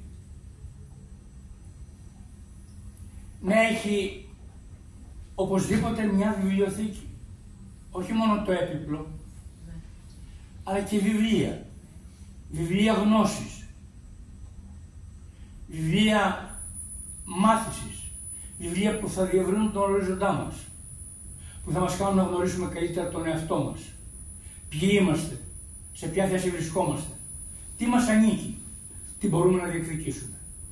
Με τη σύγχρονη επιστήμη και τη σύγχρονη τεχνολογία, η οποία έχει ανοίξει διαστημικούς ορίζοντες για το ανθρώπινο είδος. Μόνο που αυτή η τεχνολογία είναι η υπόθεση του 1% για να μεταφέρει τα σαρκία του στον Άρη ή στη Σελήνη, αντί να φροντίσουν να μην γίνει η γη Άρης, άγωνος πλανήτης και Σελήνη. Και το 99% χαρακτηρίζεται τώρα από κάποιους προφήτες του νεοφιλελευθερισμού, της παγκοσμιοποίησης, τον Κλάους Σβάμπ, του Οικονομικού Φόρουμ, του Ροάμ Χαράρι, άλλος προφήτης εκτός του νέου καπιταλισμού, οι οποίοι διαπιστώνουν και εργάζονται γι' αυτό. Με τη σύγχρονη τεχνολογία, το μεγαλύτερο μέρος του ανθρώπινου πληθυσμού, τα 15/16 των 8 δισεκατομμυρίων, να αποδειχθούν άχρηστοι άνθρωποι, που πρέπει να φύγουν από τη ζωή. Και ο πολύς εφευρέτης του διαδικτύου μας λέει ότι αυτό μπορεί να γίνει μόνο με πολέμους, και με επιδημίες. Αγαπητές φίλες και αγαπητοί φίλοι, δεν ζούμε σε έναν αθώο κόσμο. Ζούμε σε έναν κόσμο που δεν κυριάρχησαν οι αντιλήψεις των φυσικών φιλοσόφων, του Θαλή του Μιλήσιου, αλλά κυριάρχησαν οι αντιλήψεις του μεταφυσικού παραμυθά του Πλάτωνα. Οι θεωρίες του οποίου γέννησαν ιδεολογίες, θρησκείες, καταπίεση, ανταγωνισμούς άγωνους, καταστροφικούς και απάνθρωπους πολέμους. Αν θέλουμε η ύπαρξή μας να έχει ένα νόημα, η ύπαρξη των παιδιών και των εγγονιών μας να έχει μια προοπτική και ένα μέλλον ανθρώπινο, πρέπει να σταματήσουμε να σιωπούμε. Πρέπει να μιλήσουμε. Με τον ίδιο μας τον εαυτό, με τον γείτονά μας, στην οικογένειά μας, με τους φίλους μας, με το περιβάλλον μας. Να προβληματιστούμε αν είμαστε καταδικασμένοι ως ανθρώπινο είδος ή έχουμε μέλλον. Και αν καταλήξουμε στο ότι έχουμε μέλλον, τότε να το πάρουμε στα χέρια μας. Θα βρούμε τον τρόπο. Και η επιστήμη και το πολιτικό δοκίμιο δεν είναι φαρμακείο. Οι δοκιμιογράφοι δεν είναι φαρμακοτρίφτες. Να δώσουν στην ανθρωπότητα μετά από 30, 50, 100 χρόνια συνταγές για το πώς θα οργανωθούν. Εκείνοι θα βρουν πώς θα οργανωθούν, ανάλογα με τις τότε δυνατότητες και τις τότε ανάγκες τους. Εκείνο που οφείλουμε εμείς να δώσουμε είναι τη συνείδηση ότι αυτό που ζούμε δεν μας ανήκει. Είναι αντάξιο του ανθρώπινου γένους. Είναι αντάξιο του ανθρώπινου πολιτισμού. Είναι ανάξιο του ανθρώπινου πολιτισμού. Και να φτιάξουμε στο μυαλό μας το μέλλον ενός καλύτερου κόσμου. Που για να είναι καλύτερος κόσμος πρέπει να παραμερίσει την ανισότητα, την κοινωνική, και να εγκαθιδρύσει τον πολιτισμό της κοινωνικής ισότητας. Αυτό μπορούμε να προσφέρουμε και πρέπει να προσφέρουμε η γενιά μας σε επόμενες γενιές. Όχι το τι θα κάνουν, το πώς θα οργανωθούν. Αυτό θα το βρουν εκείνοι. Ανάλογα με τις τοτινές συγκυρίες και συνθήκες. Θα ήθελα να ευχαριστήσω το Διοικητικό Συμβούλιο του Συλλόγου των Γερόντων, που συνηθίζω να λέω το Σύλλογο των Συνταξιούχων της Αγροτικής Τράπεζας, το Διοικητικό Συμβούλιο του ΠΟΚΙΑΤΕΠ, τις εκδόσεις Κουκίδα, είναι εδώ ο κ. Δημήτρης Δημόπουλος, γιατί και αυτή τη φορά δέχτηκε να φιλοξενήσει και αυτή μου την πνευματική αταξία. Έχω αποδειχθεί άτακτος και τέτοιος θα παραμείνει. Αλλά νομίζω πως το πρότυπό μου είναι το κολυμπρί. Δεν ξέρω αν ξέρετε τι είναι το κολυμπρί. Το κολυμπρί είναι το μικρότερο πουλί που υπάρχει στον πλανήτη μας. Ζυγίζει 3 με 4 γραμμάρια όλο όπως είναι. Είναι το μόνο πουλί που πετάει και με την όπισθεν. Δεν υπάρχει άλλο πουλί. Και σταματάει και στον αέρα. Ναι. Σταματάει και πετάει και με την όπισθεν. Κάποια φορά στην Αφρική, σε ένα δάσος, έπιασε μια μεγάλη φωτιά. Όλα τα ζώα βρήκαν ένα ξέφωτο και μαζεύτηκαν εκεί. Το κολυμπρί έτρεχε σε μια πηγή μικρή που είχε βρει και έπαιρνε με το ράμφος του νερό και πέταγε πάνω από τη φωτιά, τη μεγάλη πυρκαγιά, και έρχεται το νεράκι να τη σβήσει. Τα άλλα ζώα από κάτω κάμφαζαν και του λένε: τι κάνεις, βρε ανόητο. Δεν πρόκειται να σβήσεις τη φωτιά με τόσο λίγο νερό που πας. Γυρίζει το κολυμπρί και τους λέει: εγώ κάνω αυτό που αναλογεί. Αυτό που αναλογεί σε μένα. Κάντε κι εσείς αυτό που αναλογεί σε εσάς και τότε να είστε σίγουροι ότι θα σώσουμε το κοινό μας σπίτι και θα ζήσουμε κι εμείς και τα παιδιά μας ελεύθεροι και ευτυχισμένοι. Σας ευχαριστώ πολύ. Είναι οι σκέψεις οι δικές μου, τις οποίες εγώ δεν τις καταγράφω απλώς. Τις καταγράφεις με άλλο τρόπο από διαμάς. Εντάξει. Και να συνεχίσεις. Απλώς έχω καταλήξει απεσιόδοξα να λέω ότι δεν υπάρχει λύση. Ελπίζω να τη βρω διαβάζοντας το δικό σου ή κουβεντιάζοντας, αν θέλεις. Μέχρι εκεί και να σε ευχαριστήσω, τίποτα άλλο. Η ανθρωπότητα βρέθηκε πολλές φορές σε αδιέξοδο. Πέρασαν αυτοκρατορίες. Μεσαίωνας σκοτωριστικός βρήκε τη λύση. Θα τη βρει και τώρα. Μην χάσουμε την αισιοδοξία. Εδώ μεγάλες επαναστάσεις γίνανε από ανθρώπους που δεν είχαν να χάσουν τίποτα. Πού εξελίχθηκε και Ρώσια. Πού εξελίχθηκαν. Αυτό δεν μπορούμε να πούμε. Δεν ξέρω τι θα πεις εσύ. Ότι δεν πρόσφεραν. Πρόσφεραν, έσπρωξαν την ανθρωπότητα ένα-δυο βήματα πιο εκεί. Και μπορούμε να βοηθήσουμε. Αναφερθήκατε στην αλλαγή, την κοινωνική αλλαγή που πλέον δεν μπορεί να τη μετουσιώσει η εργατική τάξη, όπως είπατε, και να απόκειται στους επιστήμονες, τους καλλιτέχνες, τους πνευματικούς ανθρώπους. Φοβάμαι ότι στην πορεία αυτοί οι άνθρωποι και να έχουν τη θέληση θα είναι λιγάκι δύσκολο να το υλοποιήσουν. Ξέρετε για ποιο λόγο? Διότι εξαρτώνται πάλι από το κεφάλι. Δηλαδή αυτοί που τους δίνουν την καθημερινότητα το ψωμί τους είναι άνθρωποι οι οποίοι είναι κεφαλαιούχοι. Και συντηρούν πέρα από τους καλλιτέχνες, πίνακες κλπ. Που ο καθημερινός άνθρωπος δεν μπορεί να τους αντέξει, ασχέτως της τιμής αν είναι πλασματική ή όχι, δηλαδή ένα παράγωγο του καπιταλισμού, το οποίο μπορεί να πείτε ότι είναι και καλό, είναι το εξής, ότι επειδή πιστεύουν οι Αμερικανοί στην εργασία και τίποτα δεν χαρίζεται, οι πολύ πλούσιοι κάνουν ιδρύματα. Φυσικά δεν το κάνουν μόνο για την επιστήμη ή την τέχνη, για να προχωρήσει σε μια αλλαγή.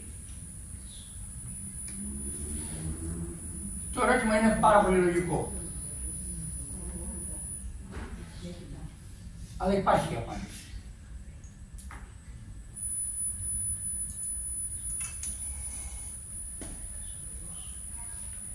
Το σύστημα έτσι λειτουργεί και μάλιστα σχεδιάζει οι λαοί και τα έθνη να μην αυτοκυβερνώνται, αλλά να είναι παραρτήματα επιχειρήσεων. Αντί Σκόντα Ξάνθης να λέμε Ελλάδα Σκόντα. Παράδειγμα. Και αυτά τα μοντέλα επεξεργάζονται. Να φτιάξουν ιδρύματα, συλλόγους περιπατητών, συλλόγους διάφορους με διάφορα αστεία πράγματα. Ναι. Για να αφομοιώσουν εκεί τον κόσμο. Αλλά δεν έχουν καμιά διάθεση να τρέφουν αυτούς που τους θεωρούν άχρηστους και περιττούς. Γι' αυτό πρέπει να σκεφτούμε εμείς όχι με κριτήριο τη μικρή εικόνα του ποιος είναι πόσο εξαρτημένος από το κεφάλαιο. Με τη μεγάλη εικόνα, η οποία τι λέει? Λέει ότι ο εργάτης του 17ου, 18ου, 19ου και 20ου αιώνα ήταν ένα περιθωριοποιημένο άτομο, αναλφάβητος, αναγκασμένος να δουλεύει από την Ανατολή μέχρι τη δύση του ηλίου και μέχρι τα μεσάνυχτα για να μπορεί να ζει την οικογένειά του. Αυτός ο τύπος ανθρώπου αποκαλείται μονοδιάστατος άνθρωπος. Δηλαδή, στο μυαλό του έχει μόνο την επιβίωση. Αυτό τον έχουν υποχρεώσει να σκέφτεται, τίποτα άλλο. Ο καπιταλισμός όμως δεν μεγάλωσε με τη δουλειά των καπιταλιστών. Μεγάλωσε με την δουλειά των μορφωμένων ανθρώπων που προέρχονταν από τις λαϊκές τάξεις.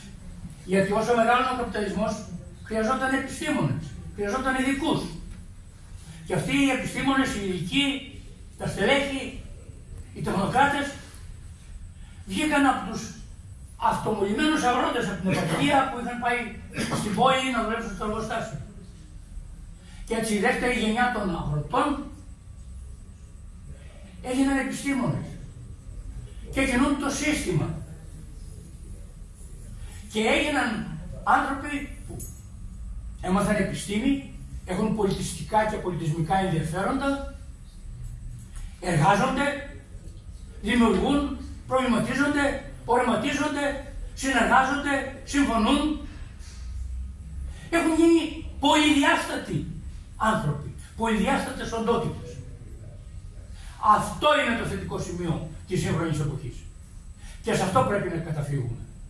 Γιατί η εργατική τάξη κατά πολλούς πήγε στον παράδεισο. Ο καπιταλισμός είχε τον τρόπο να ενσωματώσει μεγάλο μέρος της εργατικής τάξης, ενσωματώνοντας τις ηγεσίες τους, οι οποίοι έγιναν παράγοντες της δημόσιας διοίκησης, βουλευτές, υπουργοί, καπιταλιστές. Όλη αυτή την πραγματικότητα πρέπει να τη δούμε λοιπόν σαν μεγάλη εικόνα.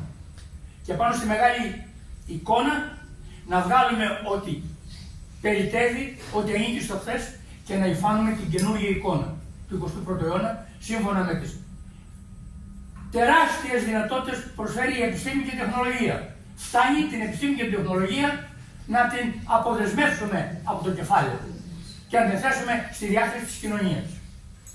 Στη διάθεση τη δική μας. Όπως είχε γίνει σε ένα μικρό βαθμό στην αρχαία Αθηναϊκή Δημοκρατία. Δεν προχώρησε γιατί ήταν ανώριμες οι αντικειμενικές συνθήκες. Εκεί υπήρχε μια αναλαμπή στον ανθρώπινο πολιτισμό. Επειδή ήταν επικίνδυνη αυτή η αναλαμπή για τις εξουσίες, ήρθε ο Μεσαίωνας. Αλλά ο ανθρώπινος νους δεν υποτάχθηκε ποτέ. Παρόλους τους τομείς που χτίζονται σε όλα τα αμερικάνικα πανεπιστήμια για τον έλεγχο του ανθρώπινου νου. Και η τεχνητή νοημοσύνη δεν είναι παρά αλγόριθμοι, οι οποίοι φτιάχνονται το ανθρώπινο εγκέφαλο. Αλλά ποτέ δεν θα μπορέσουν οι αλγόριθμοι να υποκαταστήσουν το ανθρώπινο εγκέφαλο. Γιατί ο ανθρώπινος εγκέφαλος είναι ακόμα ένα πολύ μεγάλο μυστήριο για τον άνθρωπο. Και θα χρειαστούν πολλές χιλιάδες χρόνια για να αξιοποιήσουμε όλο εκείνο το μέρος του που θα μας βοηθήσει να φτιάξουμε μια ανθρώπινη κοινωνία της ειρήνης και της ευτυχίας. Έχουμε πολύ δρόμο μπροστά μας. Ερχόμαστε από πολύ μακριά. Και πάμε πολύ μακριά στο μέλλον να συναντήσουμε τους εαυτούς μας. Ως άνθρωποι που σέβονται τον εαυτό τους και δεν θέλουν να ζουν ούτε στο σκοτάδι, ούτε στη σκλαβιά. Αισιοδοξία λοιπόν. Η λύση υπάρχει. Μην φορτωνόμαστε με απεσιοδοξία και πολύ περισσότερο μην τη βγάζουμε αυτή την απεσιοδοξία σε οικογενειακό ή σε φιλικό περιβάλλον. Γιατί μια κουβέντα μόνο είναι ικανή, μια απεσιοδοξία είναι ικανή να καταστρέψει τη ζωή του εγγονιού μας που θα την ακούσει. Μια κουβέντα αισιόδοξη είναι ικανή να τον κάνει έναν άνθρωπο που θα αγαπήσει τη ζωή του, θα αγωνιστεί να την πάρει στα χέρια του και θα αγωνιστεί για να κάνει τον κόσμο καλύτερο. Γι' αυτό να μιλάμε με κριτική σκέψη και να μιλάμε αισιόδοξα. Γιατί το ανθρώπινο είδος κατάφερε να ζήσει κάτω από πολύ αντίξωες συνθήκες. Κατέβηκαμε από τα δέντρα και βγήκαμε από τις φυλιές και φτάσαμε στο διάστημα. Δεν μπορεί αυτό να μας το πάρει κανένας. Και δεν πρέπει να αφήσουμε να μας το πάρει κανένας.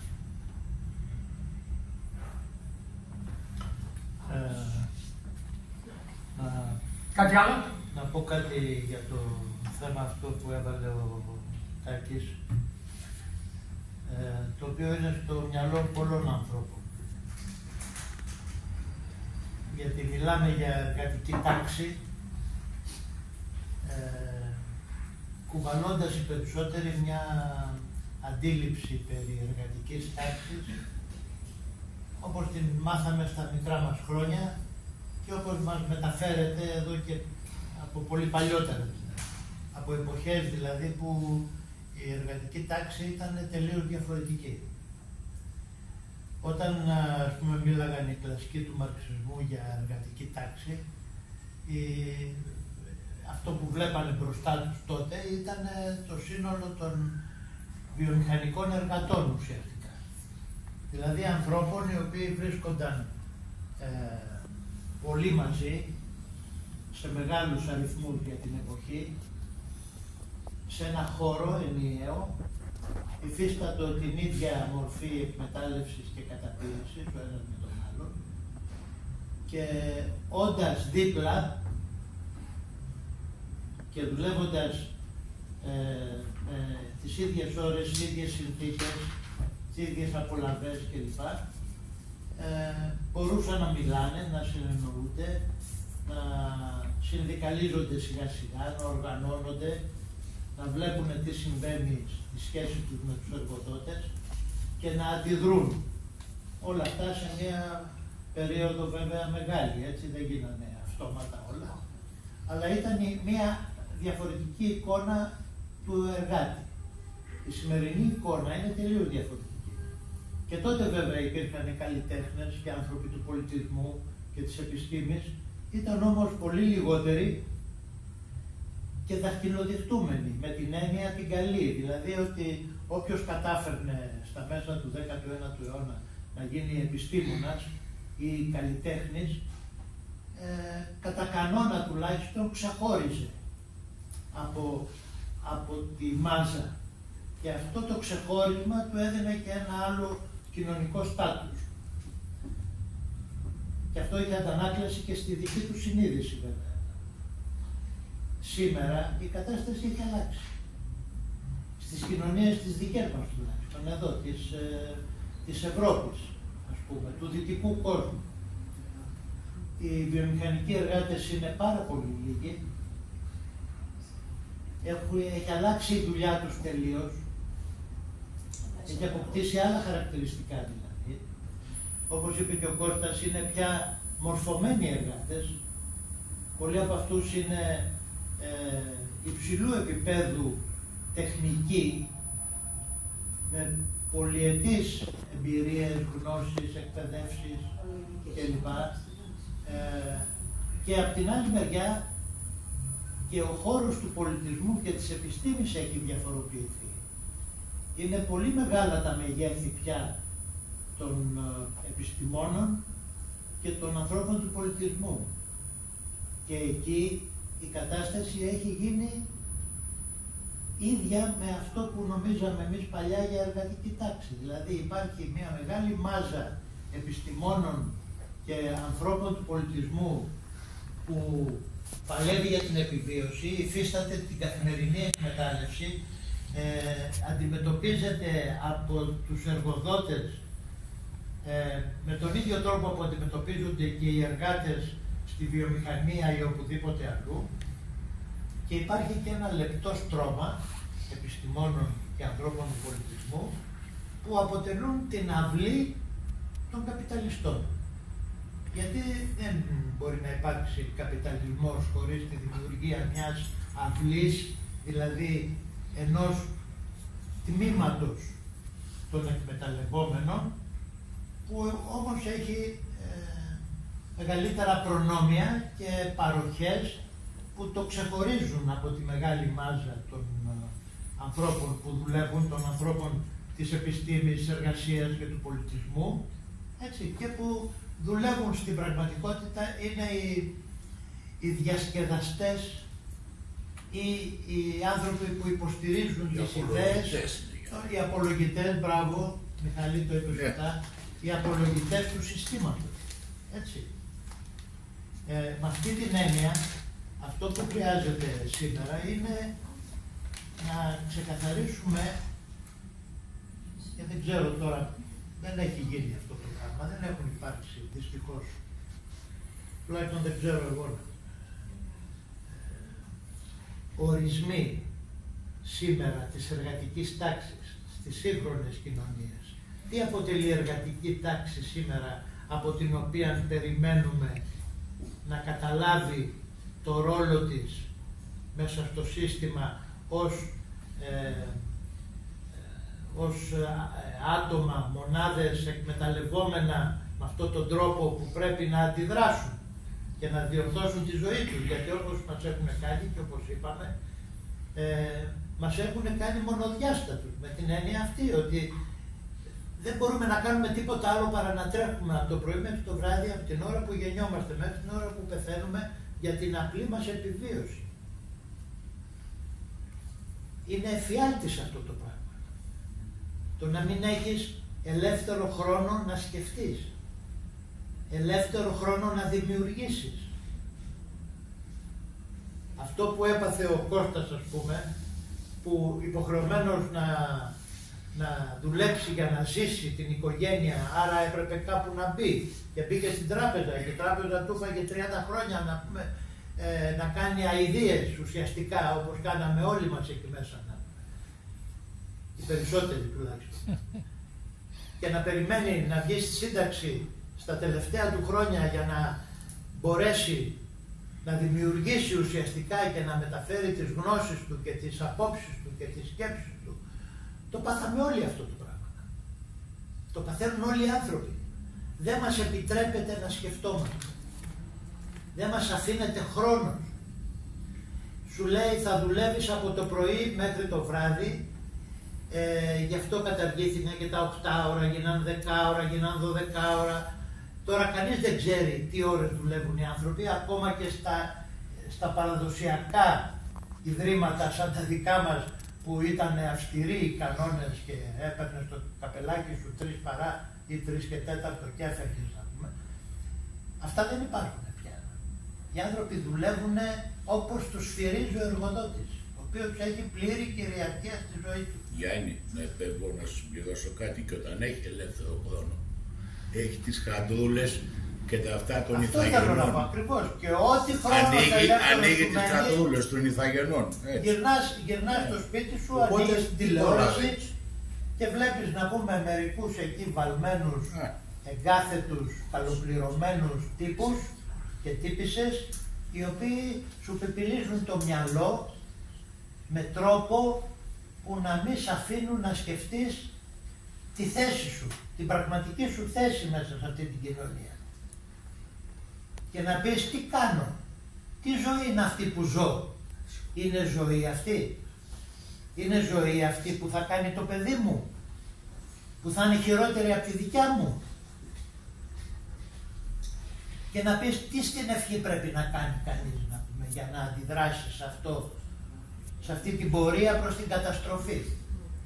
Και την ατομική και τη συλλογική, και βλέπουμε τι γίνεται με το περιβάλλον, που πάει το πράγμα, να πούμε, που πάμε για καταστροφή συνολική, βλέπουμε τι γίνεται γύρω μας με τους πολέμους, δηλαδή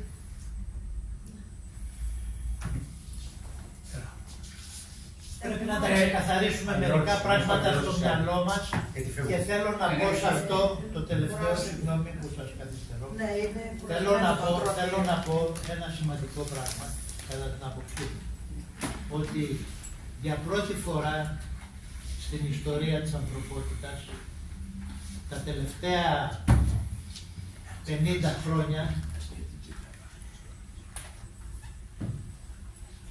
η προσπάθεια του συστήματος για έλεγχο των εργαζομένων, για να μην τη λέμε εργατική τάξη, των εργαζομένων συνολικά, δεν είναι πια σωματική, είναι πνευματική. Η προσπάθεια είναι να ελεγχθεί το μυαλό μας. Και τα μέσα τα τεχνολογικά που έχουν προκύψει τα τελευταία 50 χρόνια δουλεύουν συστηματικά προς αυτή την κατεύθυνση. Και αυτό είναι πολύ μεγάλος κίνδυνος, γιατί παρόλο που ο Κώστας μπορεί να είναι αισιόδοξος, και καλό είναι όλοι μας να είμαστε αισιόδοξοι από αυτή την άποψη, όμως ο έλεγχος του μυαλού είναι κάτι που δεν αντιμετωπίζεται εύκολα. Δεν μπορείς εύκολα να αποτινάξεις, δηλαδή να κουνήσεις το κεφάλι σου και να πεις «Οπ, τι γίνεται εδώ, κάτι άλλο συμβαίνει από αυτό που μου λένε». Κάπως διαφορετικός είναι ο κόσμος γύρω μου από αυτό που μου δείχνουν και με κάνουν να πιστεύω. Δεν είναι καθόλου εύκολο αυτό το πράγμα να το κάνει ο κόσμος. Και αυτό είναι πολύ απεσιόδοξο από μόνο του. Και η τεχνητή νοημοσύνη τώρα δεν αποβλέπει να κάνει τη ζωή μας ευκολότερη, αποβλέπει να κάνει το μυαλό μας να κινηθεί ακόμα περισσότερο, ώστε να μην υπάρχει καμία ελπίδα πια να ξεφύγουμε από αυτό το αδιέξοδο. Ήθελα να ευχαριστήσω ιδιαίτερα τους τρεις παρουσιαστές, τον Μιχάλη τον Γερμανέα, την Κατερίνα Ζαχαρουδάκη και τον Γιάννη τον Καζάκο, ο οποίος έχει κολλήσει πολλά ένσημα ως παρουσιαστής βιβλίων και κάπου θα τον κάνουμε και μια ιδιαίτερη σύνταξη. Ιδιαίτερα ήθελα να ευχαριστήσω εσάς, γιατί χωρίς εσάς δεν θα μπορούσε να γίνει αυτή η συζήτηση. Σας ευχαριστώ πάρα πολύ. Να είστε καλά. Ό,τι καλύτερο και πάντα χαμογελαστοί και αισιόδοξοι.